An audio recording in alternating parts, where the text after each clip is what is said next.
Getting the smile and confidence you've been dreaming about, all from the comfort of your home, isn't a total mystery with Bite clear aligners. Just don't be surprised if all your friends start asking, "What's your secret?" Begin by ordering your at-home impression kit today for only $14.95. Bite clear aligners are doctor-directed and delivered to your door. Treatment costs thousands less than braces, plus they offer flexible financing, accept eligible insurance, and you can pay with your HSA FSA. Get 80% off your impression kit when you use code WONDERY at Byte.com. That's BYTE.com. Start your confidence journey today with Byte. Acast powers the world's best podcasts. Here's a show that we recommend.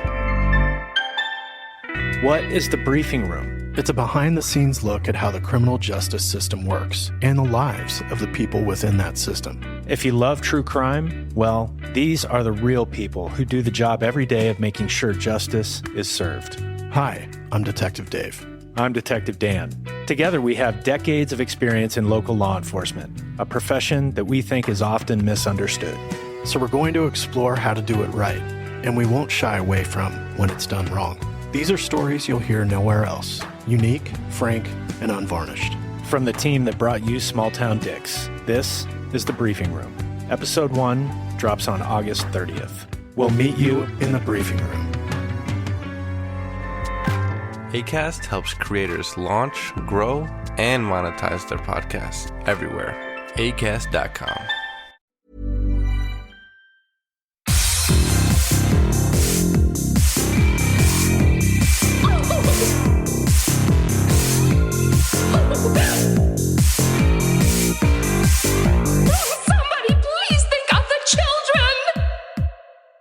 And welcome back to Little Cuts, our weekly minisode where we dig into things that we've been watching and or playing recently. I'm Terry. And I'm Mary Beth. This week, we're talking about Pair of Witches, Choose Your Own Adventure, Horror Edition, Gay Pirates, Queer Vampires, yes, I know that's redundant, and Floating Skeletons and Scooby-Doo Hijinks. And here, and again, here a time for me to say once again, the range. Mwah.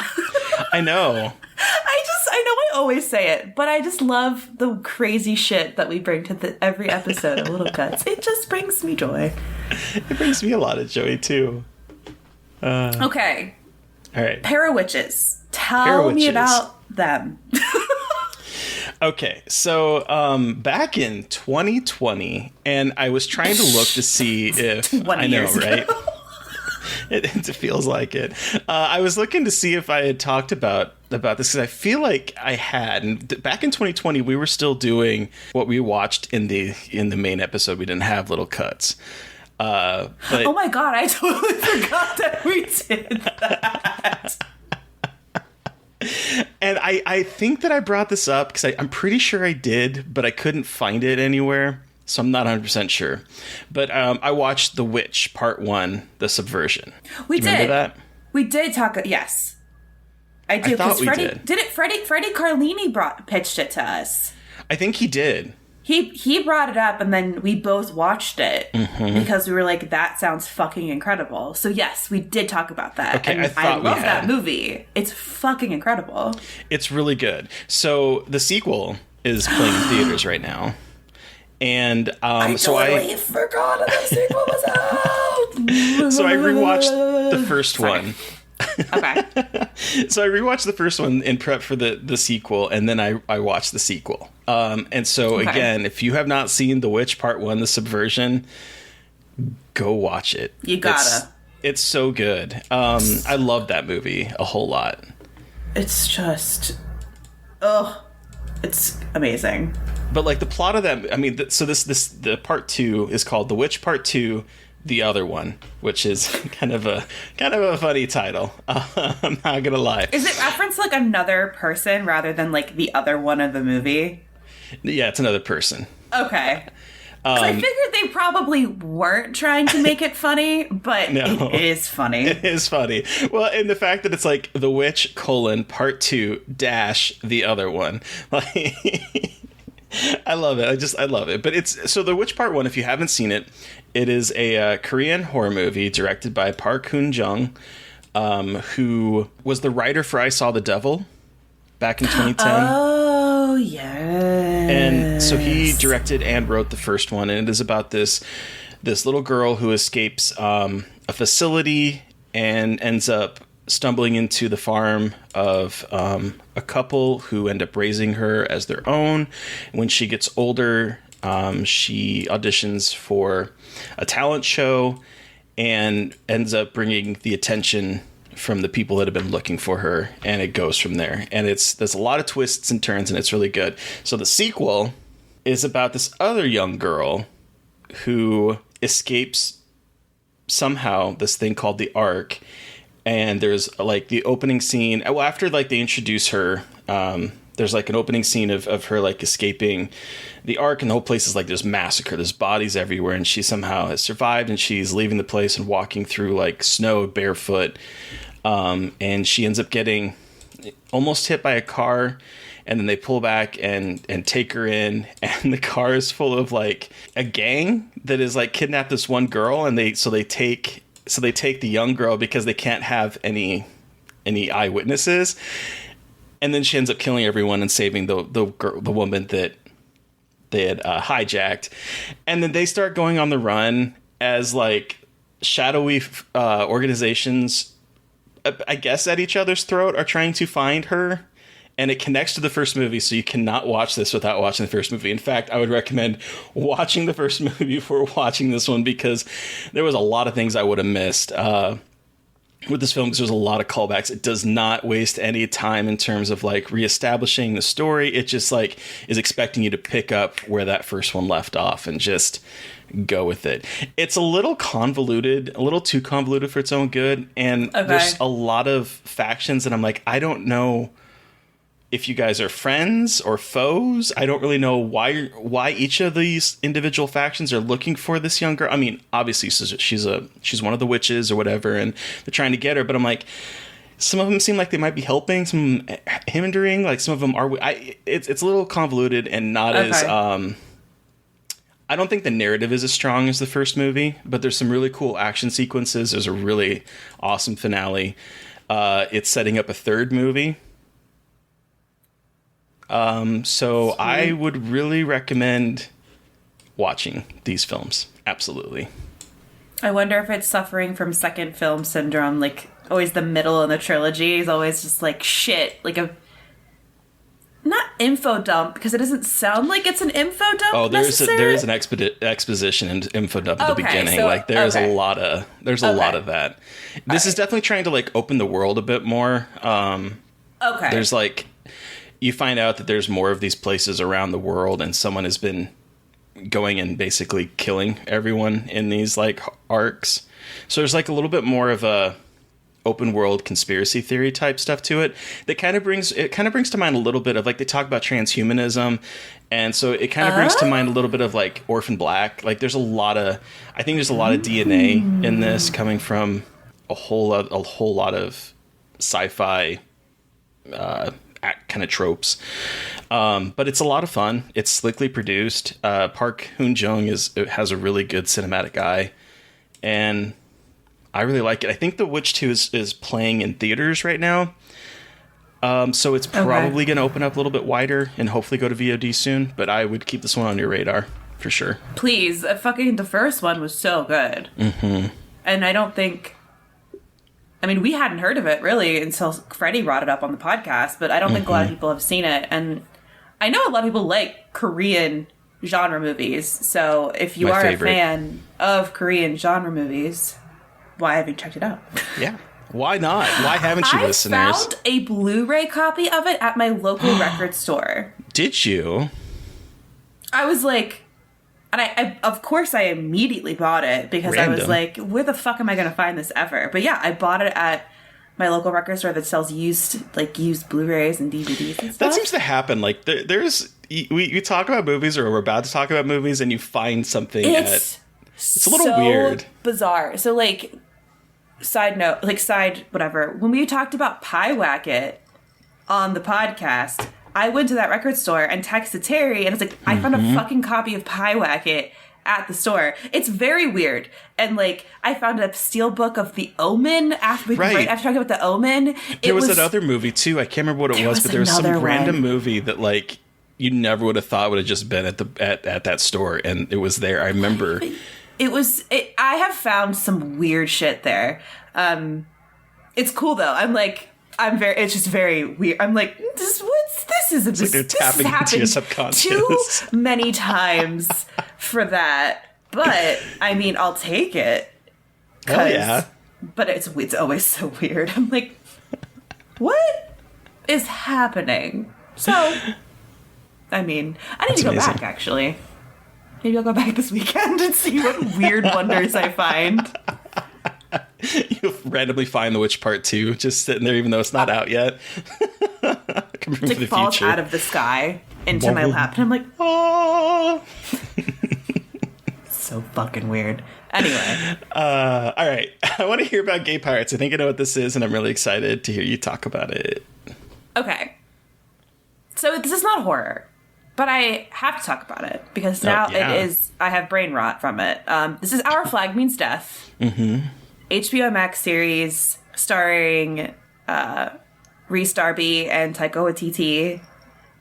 So you know it's good. Mm-hmm. Taika Waititi executive produced it. But the show, 10 episodes, 30 minutes each, takes place in the Caribbean in the 1800s, where a gentleman named Stede Bonnet has decided he is bored with his life as landed gentry with a wife and children and decides to use his money to build a pirate ship and be a pirate. So he runs away from life to be a pirate. As one does. And he is like, he just wants so badly to be a pirate, but he is like the definition of like a landed gentry gentleman, like floofy colors, fine clothes, book, like everything. And like, he's like, we talk it through as a crew as one of the mottos of the ship. So they all like talk it. It's like it's just very wholesome. And these like pirates want to kill, and he's like, well, why don't we just negotiate? It's like very sweet. And then they meet Blackbeard, who is Taika Waititi, in so much leather, with a giant curly, beautiful gray hair and a giant gray beard. And it's about Stede and Blackbeard, aka Ed, getting to know each other, and it's gay as fuck. It's not like queer coded. It's like there is a non-binary person. Vico Ortiz plays Jim, Vico Ortiz is non-binary, but then Jim, the character, is also non-binary. Oh, cool. And they but they also have a sexual relationship with a cis guy, which is great. And then there's a very openly gay couple, and then Stede and Ed kiss, and they are a couple.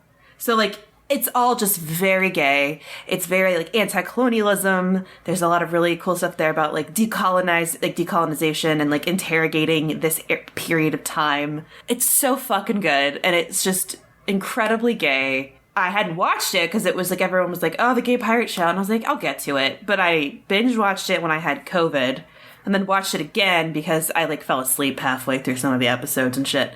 But it is gorgeous and it's really easy to binge watch. And one of my best friends in the real world and I just now read fan fiction and exchange thirst tweets, and we bought t-shirts. So you've gone all in. She's fine. It's just like, it's just like very wholesome, but also like very sexual. Mm-hmm. And like the first time I watched it, I was like a little bit worried it was too kind of saccharine for me. Because it is very like silly and like cute, but then it gets like into it. And it's worth watching. So I've really been meaning to watch it. I really need to watch it. I don't know why I haven't watched it. That's the thing. Like, I didn't know either, and then I was just like, "Fuck it," because my best friend has like only been like she's watched it 8 times. My tattoo artist turned friend who did my sleeve made like a period appropriate shirt for it. Like it has caused people to go absolutely feral. It's a wild thing to watch. So And it got renewed, right? it did. It got Good. renewed. Thank God, because it ends on such a fucking cliffhanger, and it's not fair. But it got renewed. Maybe I'll watch that after Chatfest. Do it. It's I need really to. easy to watch a bunch of too. So Hell yeah. Gay pirates, not gay pirates. Going back to horror. What is this Choose Your Own Adventure Horror Edition? Okay, so I took time off last week. I didn't take enough. I'm also feeling sick, so I might be coming down with something. I hope it's not Great. COVID. Oh Lord. We'll see about that. But because I was on leave and I had plenty of time to not do anything work related, I sat down to play the Quarry, and over the course of maybe like 3 days finished it. Mostly a day and a half, but Okay. So the Quarry is the new video game from Supermassive Games, who did Until Dawn and then did the Dark Pictures Anthology series of video games, and this is their sort of like official follow up to like Until Dawn, with a lot of the same writing team. Graham Resnick comes back to co-write it. Will Biles both directed it and co-wrote it. So like it has a lot of the same behind the scenes talent, as well as the the video game company that made Until Dawn. And this one is about a bunch of campers at Hackett's Quarry, which is this quarry that has a summer camp, and because one of the teens is horny, he decides that he needs an extra day to convince his summer fling that they do belong together when they leave summer camp. So he sabotages the only van out, and they get stuck behind. And the guy that runs the camp, played by David Arquette, Chris Hackett, he is really upset, and he tells them that they can't leave the lodge and to not go outside or anything, because he knows that there's something lurking in the woods. So of course they listened, right? Oh, of course. Absolutely. They listen. The night passes uneventfully, and the next day they get to go home and go see their loved ones. No, they don't. They're horny. They want to have a party. And What a fuck in the woods. basically, All natural. One with nature. I mean, there's a really, really fun scene where two of them skinny dip to their underwear, but they skinny dip, and for the rest of the game, he is literally running around in just his underwear. And it's hilarious because as he finds things, he like stuffs them in his underwear. So like his underwear is just like swimming with like memory cards and a piece of a car that he just sort of like, I don't know if he's using the flap. I just thought of the grossest thing ever. You know how women can store things in their bras and like use their tits? What if he uses balls to like tuck the memory cards up behind his balls? I'm sorry. Some I said talent, that. but I mean, I'm wondering, like, I wonder if like you have that little flap in the front. So I wonder if he's just like stuffing things in the flap area. Maybe. That's true. I don't know. But it's really fun. It was really funny to me where he's like, "Ooh, memory card, got to keep this for later." And he like, I'm like, shoves it dude, in your you underwear. are It's like you're literally putting wearing boxer briefs. like between your butt cheeks, like it's like when you think about like the inventory and like Skyrim when you have all that stuff and you're like, what would I really look like? But I love that he's in his underwear though. I love a boy in his underwear in a horror Yeah, me media. too. And speaking of gay pirates, there's gay counselors in this. There is Yay! actually a little somewhat flirtatious romance that happens a little bit between two characters, Dylan and Ryan. Dylan played by Miles Robbins from Daniel Isn't Real. Oh, cool. Yeah. Wait, that's who that is. I like saw him in the game and I was like, why does this boy look so familiar? Okay, well, there's my answer. And Ryan's played by Justice Smith, who was in the HBO Max show Generation, and he was in the last two Jurassic World movies. Oh, okay. He's been acting for a very long time. They really do get, like, Ariel Winter's in it, too. They get some good cast for these movies, like, for these, I call them movies because they are just, like, interactive movies, but they get good cast. Yeah, absolutely. And this one's even more so, I would say, than Until Dawn. The Skylar Gizondo is in it. Ted Raimi. Lin Shay, Lin Shay, who has Does she have like 2 lines in it? She has like a good 10 or so minute sequence, but it did not end well for her in my playthrough. I mean, that's okay. It was like a really great gross moment. But yeah, and Lance Henriksen is in it. That's right, Lance Henriksen. It's basically the same thing as like Until Dawn. You're kind of choose your own adventure. You make decision points. The story adapts based on your decisions. You can end up killing every single counselor or saving all of them. I ended up losing 3 people, 2 of which I'm going to call bullshit on, but one is totally my fault. I had a moment to shoot someone that was changing and I didn't, and lost my head. But literally. 2 of them, I swear, was a little bit like that. That's a little bit of a bullshit right there. I was very upset, but it's fun. I don't think the story is as good as Until Dawn. It's very straightforward. Like I figured out what was going on almost immediately. Oh yeah, at the beginning. Oh yeah, Steve and I were like, this is what this is. Uh-huh.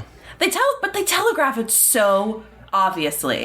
It's a little obvious. And like, but it really acts as if obvious. it acts as if it should be like a surprise. Like they try to build danger with some of the things, and I'm like, well, and like they try to make the Hicks seem really kind of like that. Oh, you know, it's a little deliverance, and yeah, I mean they are a villain in some cases, but like they kind of play them as if like they're actively hunting the kids, whereas they're actually trying to keep them. Like it's so obvious. It's so obvious what they're trying to do here.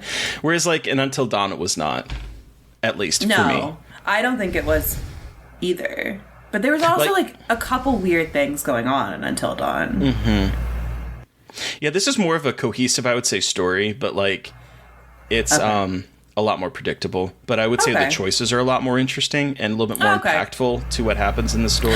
See, that's what I figured was more the thing with this, because I was like, oh, they tell you what it is right off the fucking bat without telling you, like, which is, I mean, like, again, fine, I get it, but then you care more about the characters and like playing with that, rather than like full on figuring everything out. But yeah, it was good. I really enjoyed it. I want to play it again and try to keep people alive and see what would happen if I did some other things. So that's what I love about these games is like the replayability is like so high, because you want to get the different endings and like you want to figure out how you can get people, or you want to see what happens when you kill everybody. You know what I mean? Like it's so, because they really are, like they really do like give you cool endings and like different things, like different playthroughs. So I just think that's so cool.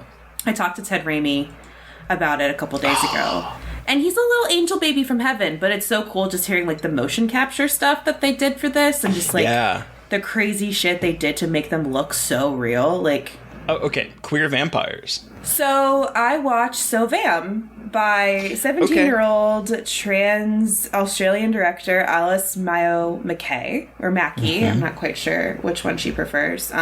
Which is her feature film debut about Kurt, who is an aspiring drag queen who wants to move to the city to become a famous drag performer, and he is unfortunately ambushed by a predatory vampire, but then a group of queer trans vampires saves him and like bring them into their family, and it's about them trying to kill this predatory vampire who is feeding on innocent people, and because these vampires only feed on like homophobes and abusers, so like they massacre a conversion camp at one point. Like it's cool.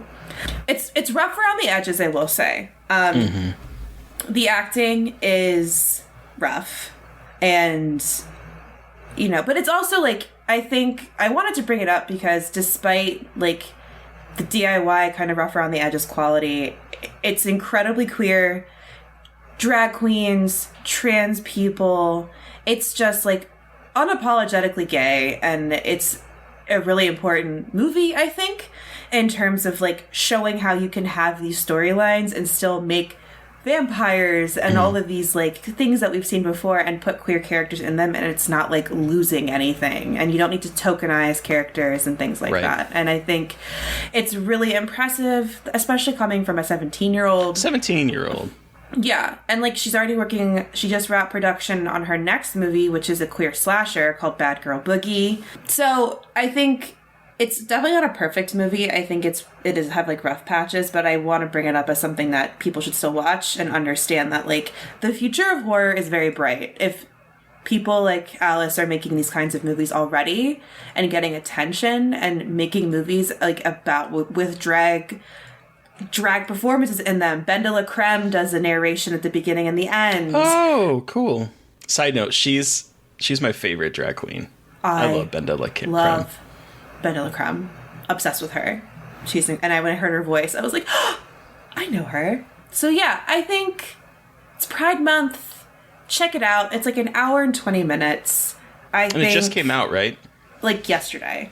So yeah, I just wanted to bring it up because it's not perfect, but like, it's cool as fuck that this movie is getting out there and has distribution and people can watch it and we have access to movies like this now. It's really fucking cool. Yeah. And the idea is really interesting. And like, she really leans into vampires as queer. And I love that because it's like, I saw someone saying it's too heavy-handed with that. I'm like, well, vampires are so fucking queer in the first place. And like, she just like leans into it and I love it so much. So that is So Vam. It is available now to rent. So check it out. And now let's talk about Scooby-Doo hijinks and dancing skeletons. What horror comedy did we watch this week? So this one was recommended by EL, aka Purpurina, on Twitter.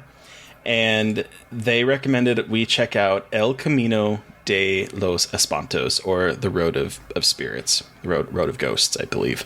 And it is about a group of people, including basically Mexico. I believe Mexico's answer to like Laurel and Hardy, or Abbott and Costello, or Martin Lewis, Dean Martin and Jerry Lewis, like their kind of like take on it.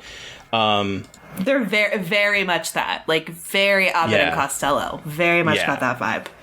Yeah, so a group of people, including Capulina and Viruta, who are, again, the Abbott and Costello kind of stand-ins, head toward the city by train. A heavy storm interrupts their journey, and they end up having to take a haunted path to reach the city. And the haunted path has a hilarious dancing skeleton that sort of does a jig across the thing and cackles and... It's so good. It's so funny because it's obviously a prop skeleton going across, and it's so Scooby-Doo. Like I didn't even think about that, but the way you describe that as Scooby-Doo is so funny because it's just like and it just goes and it's incredible. Like it's so funny. I don't know if that part's meant to be funny, but Jesus Christ, it's hilarious. Watching it was really funny. I was laughing through a lot of it, and again, I don't know what the intentions were, but I found a lot of the spooky stuff to be really funny because it's literally. It gets revealed that it's men in masks. That's another reason why I was like, oh, this is Scooby-Doo. It's like so good with the creepy masks, and then they're like stupid kids / stupid slapstick comedy men who discovered them. There's this one great gag where Capulina is trying to light a match, and this like pox-ridden zombie sort of like comes in behind and goes, whew, and then he like looks at it and he's like, match is gone. He doesn't see that that there's someone behind him, and so he takes a few steps forward and lights it, and then it keeps happening, and it's just kind of silly visual gags and slapstick humor like that really worked for me. Did you like this one?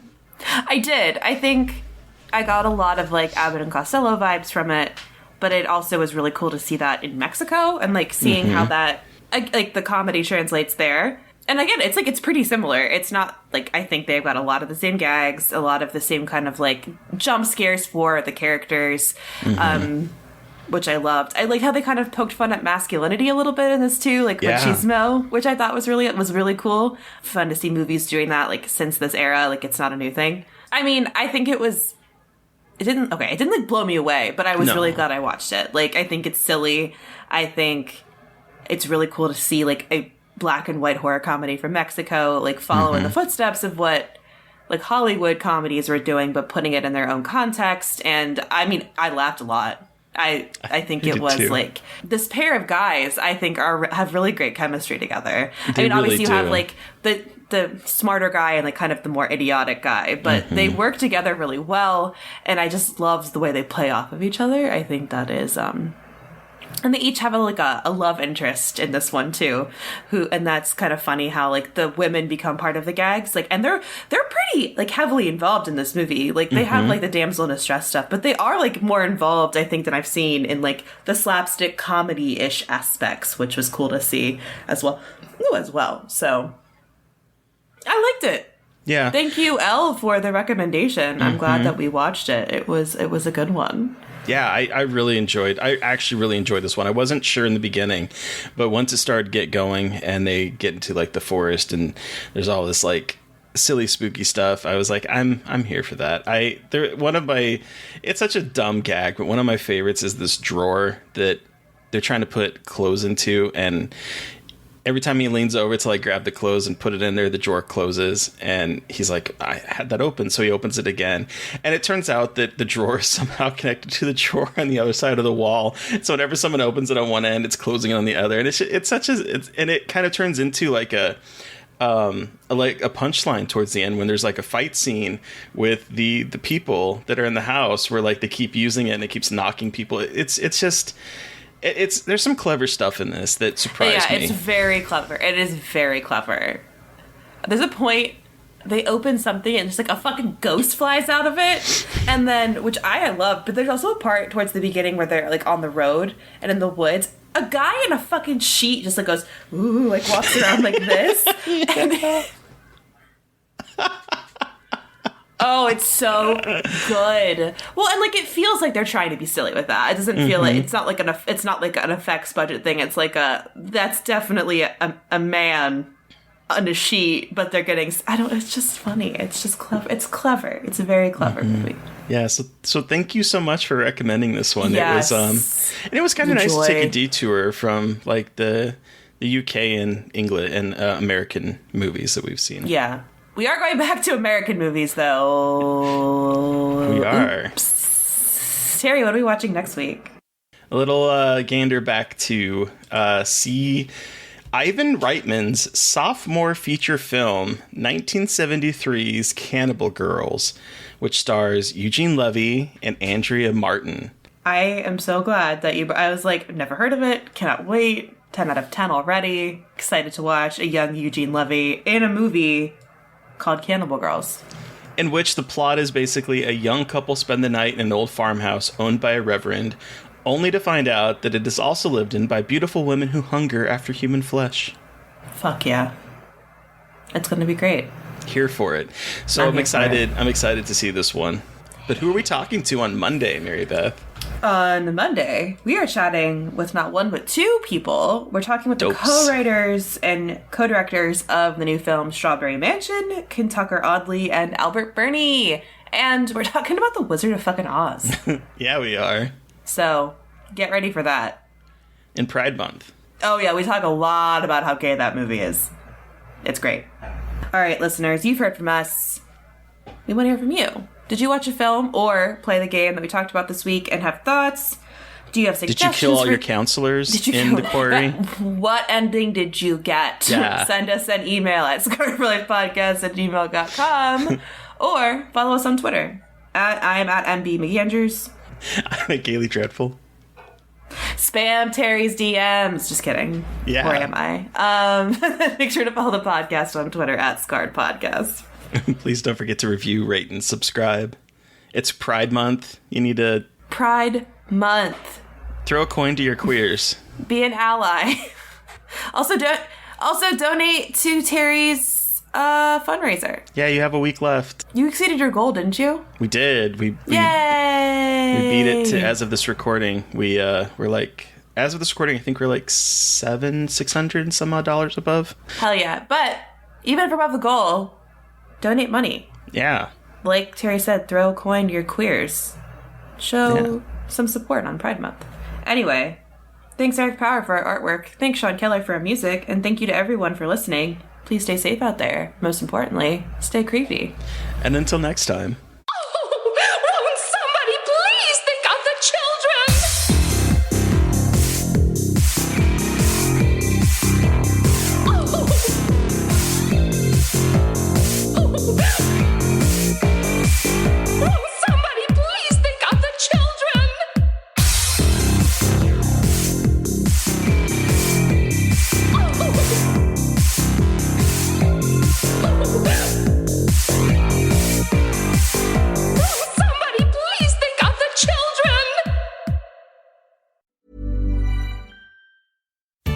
When you wanna have fun and have scratchers to scratch, there's a playful way you can do just that. Scratch with the key or acrylic nail. Scratch with the quill from a porcupine tail. Use a belt buckle from your friend Lamar. Or scratch with your pick while you play guitar. You can scratch in a bunch of different playful ways. Scratchers from the California Lottery. A little play can make your day. Please play responsibly. Must be 18 years or older to purchase, play, or claim. Acast powers the world's best podcasts. Here's a show that we recommend. What is the briefing room? It's a behind-the-scenes look at how the criminal justice system works and the lives of the people within that system. If you love true crime, well, these are the real people who do the job every day of making sure justice is served. Hi, I'm Detective Dave. I'm Detective Dan. Together, we have decades of experience in local law enforcement, a profession that we think is often misunderstood. So we're going to explore how to do it right, and we won't shy away from when it's done wrong. These are stories you'll hear nowhere else. Unique, frank, and unvarnished. From the team that brought you Small Town Dicks, this is The Briefing Room. Episode 1 drops on August 30th. We'll meet you in the briefing room. Acast helps creators launch, grow, and monetize their podcasts everywhere. Acast.com.